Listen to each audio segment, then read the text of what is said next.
to discuss about the steps in developing performance-based assessment. So, uh, when we say performance-based assessment, so the process of designing a quality performance-based tasks and projects involves attending to the three major elements. So first, we have the design of the activity in which students will be engaged.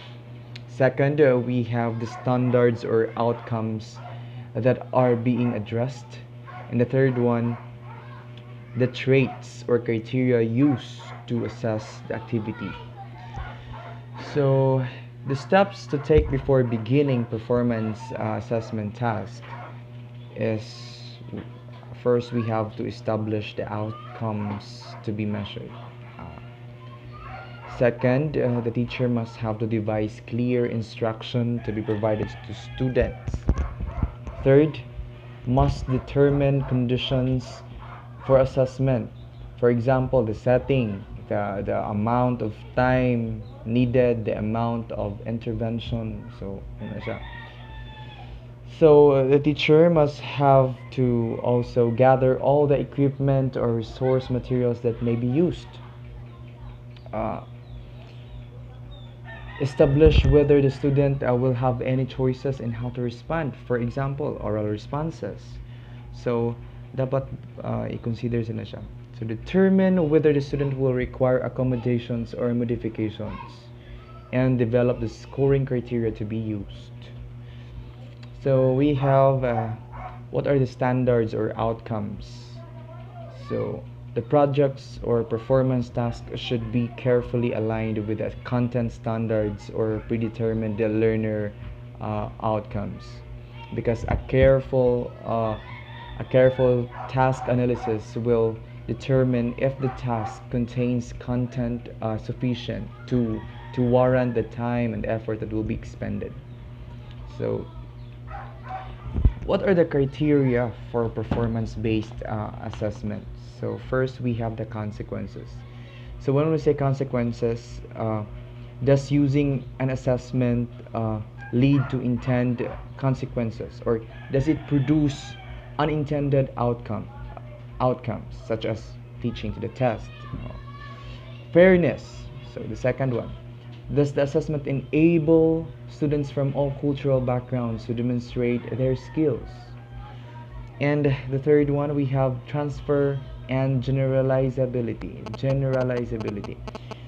So, when we say transfer and generalizability, so do the students generalize to other problems and situations? So, so cognitive complexity. So, does the assessment adequately assess higher level of thinking and understanding? Content quality. So, are the tasks worth the time and effort of students and raters? So, content coverage. Does the assessment enable adequate content coverage? So, ano siya? Meaningfulness. So, are the assessment tasks meaningful to students? And do they motivate them? And do they motivate them to perform their best? So, that's for meaningfulness.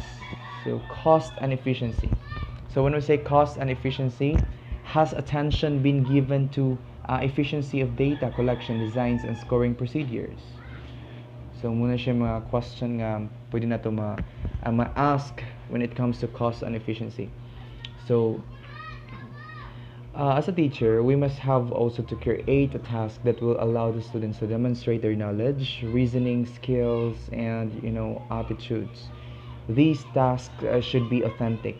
When I say authentic, it's real world.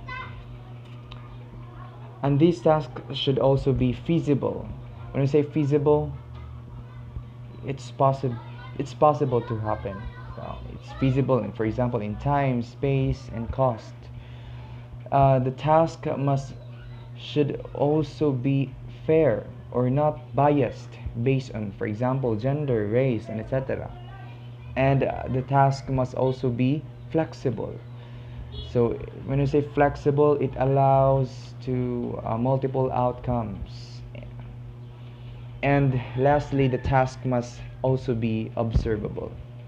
So for example, the performance task may be that the students conduct a science experiment, or create a clay sculpture, or write a position paper that advocates a change in school dress code. So after the task is defined, a rubric can be developed to assess the task. So that would be all for my discussion. So let's proceed to another one. So why do we need to discuss the constraints of a performance-based assessment? So we need to discuss these constraints because it greatly affects the student's performance on these tests.